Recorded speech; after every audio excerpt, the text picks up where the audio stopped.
Сәлеметсіңдер ме оқушылар? Бүгінгі біздің қарастыратын тақырыбымыз бір қалыпты және бір қалыпты айнымалы қозғалыс.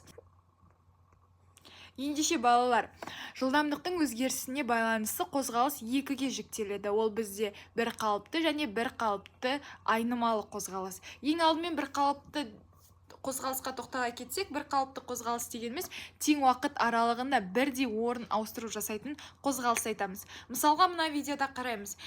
Мына жерде машина, яғни көлік тең уақыт аралығында тең бірдей орын ауыстыру жасайтын болса, бұл машинаның жүруі, яғни қозғалысы бір қалыпты қозғалыс болып саналады. Бір қалыпты қозғалыстың формуласы В тең С бөлінген Т. Ал түзу сызықты бір қалыпты қозғалыстағы орын ауыстыру формуласы С тең В көбейтілген Т.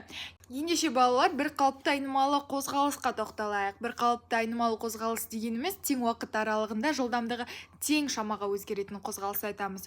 Ендеше мына видеоға назар аударсаңыздар, машина алдымен 40 км сағат жылдамдықпен келе жатыр, және ол бірдей уақыт аралығында өзінің жылдамдығын 80 км сағатқа көтерді. Бұл жерде бұл дегеніміз бір қалыпты айнымалы қозғалыс жасады деген сөз. Келесі енді, егер жылдамдық бірдей шамаға артатын болса, онда қозғалысты бір қалыпты үдемелі деп. Ал егер жылдамдық бірдей шамаға кемитін болса, онда біз оны бір қалыпты кемелі деп атаймыз. Олай болса, бір-біріне қалыпты айнымалы қозғалыстар бір-бірінен жылдамдықтың өзгеру шапшаңдығына қарай ажыратылады. Оқушылар, мына мысалға қарайтын болсақ, шаңғышы өз жүрісін 0 метр секундпен бастайды. Одан соң 3 метр секунд, одан соң 6 метр секунд, одан соң 9 метр секундқа дейін арта түсті. Бұл жерде бұл қозғалыс қандай қозғалыс? Дұрыс айтасыздар. Бұл үдемелі бір қалыпты қозғалыс. Келесі мысалға қарайтын болсақ,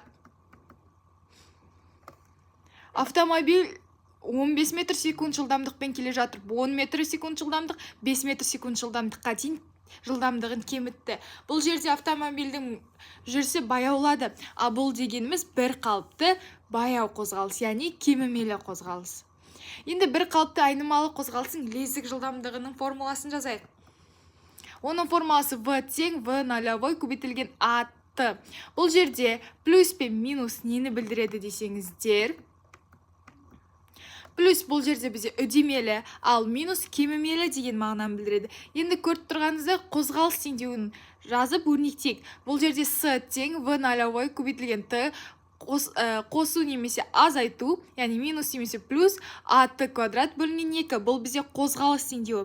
Ендеше балалар, бұл жерде В0 не деген сұрақ келетін шығар. В0 дегеніміз ол бастапқы жылдамдық. Яғни ол бір орында тұрған тыныштық күйіндегі жылдамдығын айтамыз.